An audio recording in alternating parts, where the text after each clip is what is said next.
வணக்கம். நாம எடுக்கிற ஒவ்வொரு முடிவுக்கும் பின்னாடி இரண்டு சக்திகள்ல ஒண்ணுதான் நம்மள வழிநடத்துது. அது என்ன? அது ஒரு தனிப்பட்ட நபரா? இல்ல ஒரு அசைக்க முடியாத கொள்கையா? வாங்க, இந்த ரெண்டுக்கும் நடுவுல இருக்கிற வித்தியாசத்தை கொஞ்சம் ஆழமா பார்க்கலாம். சரி, முதல்ல உங்ககிட்டயே ஒரு கேள்வி கேக்குறேன். கொஞ்சம் யோசிச்சு பாருங்களேன். உங்களுடைய செயல்களையும் முடிவுகளையும் எது இயக்குது? நீங்க ஒரு காரியத்தை செய்யும்போது அவர் சொன்னாருன்னு செய்றீங்களா? இல்ல இதுதான் சரின்னு ஒரு கொள்கைக்காக செய்றீங்களா? இந்த ஒரு கேள்விக்கான பதில்ல தான் இந்த முழு விஷயத்தோட சாரமே அடங்கியிருக்கு. நம்மளோட இந்த உரையாடலுக்கு ஆதாரம் எங்கிருந்து வருது தெரியுமா? ஸ்ரீமத் சுவாமி சித்பாவனந்தரோட வேதாந்த தத்துவ தினசரி சிந்தனைகள்ல இருந்து தான். பாத்தீங்களா, பல வருஷத்துக்கு முன்னாடி வந்த ஒரு பழங்கால ஞானம் இன்னைக்கு நமக்கு இருக்கிற ஒரு பெரிய கேள்விக்கு எவ்வளவு அழகா பதில் சொல்லுதுன்னு நம்ம பார்க்க போறோம். ஓகே. அப்போ இந்த ஆதாரம் நமக்கு 2 வழிகள காட்டுது. ஒன்னு ஆளுமைய நம்பி போற பாதை, இன்னொன்னு கொள்கைய நம்பி போற பாதை. கேட்கறதுக்கு கிட்டத்தட்ட ஒன்னு போல தோணலாம். ஆனா இது ரெண்டுக்கும் நடுவுல ஒரு பெரிய இடைவெளி இருக்கு. அது என்னன்னு தான் இப்ப நம்ம பார்க்க போறோம். சரி, இந்த ரெண்டு பாதைக்கும் என்ன வித்தியாசம்?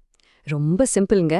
ஆளுமை சார்ந்த வாழ்க்கைனா ரொம்ப சுலபம். ஒருத்தர் சொல்றாரு, நாம செய்றோம், அவ்வளவுதான். அவர் ஒரு குருவா இருக்கலாம், ஒரு தலைவரா இருக்கலாம், ஏன் நமக்கு ரொம்ப பிடிச்சவங்களா கூட இருக்கலாம். அவங்க சொல்றாங்க, நாம செய்றோம். ஆனா கொள்கை சார்ந்த வாழ்க்கை அப்படி கிடையாது. அது வெளியிருந்து வர்றதில்ல, நமக்கு உள்ள இருந்து வர்றது. நம்ம மனசாட்சி சொல்றத கேட்கறது. இது சரி, இது தப்புன்னு நமக்குள்ள இருக்கிற ஒரு நம்பிக்கைப்படி நடக்கிறது. இது என்ன உங்களுக்கு நல்லா புரியணுமா? அப்ப வாங்க, ஒரு சூப்பரான உதாரணத்தை எடுத்துப்போம். உலகத்துல எல்லாரையும் இணைக்கிற ஒரு விஷயம், அன்பு. ஆமா, யோசிச்சு பாருங்க. நாம ஏன் மத்தவங்க மேல அன்பு காட்டுறோம்? இந்த ஒரு கேள்விக்கு நீங்க சொல்ற பதில்ல நீங்க எந்த பாதையில பயணம் செய்றீங்கங்கிற மொத்த ரகசியமும் அடங்கியிருக்கு. ஒரு நிமிஷம். சும்மா யோசிச்சு பாருங்களேன். நீங்க ஏன் மத்தவங்க கிட்ட அன்பா இருக்கீங்க? கருணையா நடந்துக்கிறீங்க? இதுக்கு காரணம் என்ன?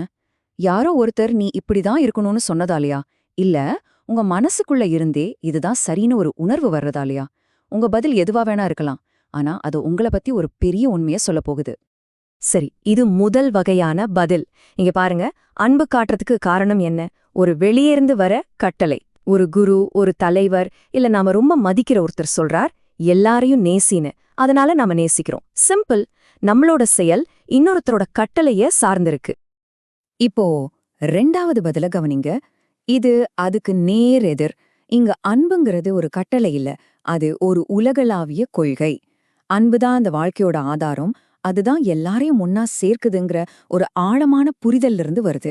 இதுக்கு வெளியிருந்து யாரு வந்து சொல்ல வேண்டிய அவசியமே இல்ல. இப்போ உங்களுக்கு வித்தியாசம் தெளிவா புரிஞ்சிருக்கும்னு நினைக்கிறேன். முதல் பதில் ஒரு ஆளுமையை சார்ந்தது, ரெண்டாவது ஒரு கொள்கையை சார்ந்தது. ஒன்னு வெளியிருந்து வர ஆர்டர், இன்னொன்னு உள்ள இருந்து வர்ற உணர்வு. இதுதான் நாம முக்கியமா புரிஞ்சுக்க வேண்டிய விஷயம். சரிப்பா, ஆளுமைய ஃபாலோ பண்ணா என்ன ஆகும், கொள்கைய ஃபாலோ பண்ணா என்ன ஆகும்? இதுல எது பெஸ்ட், எது ரொம்ப பவர்ஃபுல்? இந்த 2 பாதையும் நம்மள கடைசில எங்க கொண்டு போய்விடும்? இத பத்தி இந்த ஆதாரம் என்ன சொல்லுதுன்னு பாப்போமா? இங்கேதான் ஒரு முக்கியமான உண்மை ஒளிஞ்சிருக்கு. ஒரு ஆளுமைய அடிப்படையா வச்சு நம்ம செய்யற செயலுக்கு எப்பவுமே ஒரு லிமிட் உண்டு. ஏன் தெரியுமா? ஏன்னா அந்த நபர் மாறலாம், அவரோட கருத்து மாறலாம், இல்ல ஒரு கட்டத்துல அந்த நபரே இல்லாம கூட போகலாம். அப்போ என்ன ஆகும்? நம்ம செயலும் தடுமாறிடும். ஆனா கொள்கை அப்படி கிடையாது. அன்பு, நேர்மை, கருணை, இந்த மாதிரி கொள்கைகள் என்னைக்கும் மாறாது. அது உலகத்துல இருக்கிற எல்லாருக்கும் பொதுவானது. அதுதான் அதோட மிகப்பெரிய பலம். அப்போ கொள்கை தான் இவ்ளோ பவர்ஃபுல்னா ஆளுமைக்கு இங்க இடமே இல்லையா? எல்லா பெரியவங்களையும் விட்டுட்டு நம்ம கொள்கைய மட்டும் ஃபாலோ பண்ணிட்டு போயிடலாமா? இங்கதான் கதையில ஒரு சூப்பரான ட்விஸ்ட் வருது.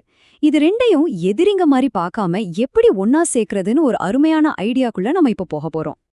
நிச்சயமா கிடையாது. ஆளுமையை அழிக்கிறது நம்ம நோக்கம் இல்லவே இல்ல. கொள்கைக்காக நம்ம பர்சனாலிட்டியை நம்ம தியாகம் செய்யணுமா? தேவையே இல்ல. இந்த கேள்விக்கான பதில்ல தான் நம்ம இதுவரைக்கும் பேசின எல்லா விஷயமும் ஒன்னு சேரப்போகுது. இது கொள்கை வர்சஸ் ஆளுமை கிடையாது.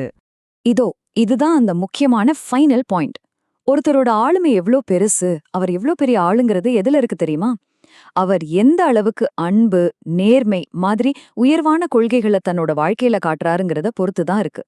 சுருக்கமா சொல்லணும்னா, ஆளுமைங்கிறது கொள்கையை வெளிப்படுத்த ஒரு அருமையான கருவி. சோ இதிலேந்து நாம எடுத்துக்க வேண்டிய பாடம் என்ன? நம்ம நோக்கம் ஆளுமைய அழிக்கிறது கிடையாது. அதுக்கு பதிலா நம்மளோட பர்சனாலிட்டிய அன்பு, நேர்மை, கருணை மாதிரி சூப்பரான கொள்கைகளால ஃபில் பண்ணணும். ஞாபகம் வச்சுக்கோங்க, இவங்க 2 பேரும் எதிரிகள் இல்ல. ஒரு அர்த்தமுள்ள வாழ்க்கை வாழணும்னா இவங்க 2 பேரும் பெஸ்ட் ஃப்ரெண்ட்ஸா இருக்கணும். சரி, இந்த உரையாடலோட இறுதியில உங்ககிட்ட ஒரு கேள்வியோட நான் விடைபெறுகிறேன். உங்களுடைய ஆளுமை, உங்களுடைய பர்சனாலிட்டி எந்த உயர்ந்த கொள்கையோட பிரதிபலிப்பா இருக்கணும்னு நீங்க விரும்புறீங்க? அது அன்பா, நேர்மையா, தைரியமா இல்ல கருணையா? கொஞ்சம் யோசிச்சு பாருங்க. ஏன்னா உங்க பதில்ல தான் உங்க வாழ்க்கையோட மொத்த தரமும் அடங்கியிருக்கு. மீண்டும் சந்திப்போம்.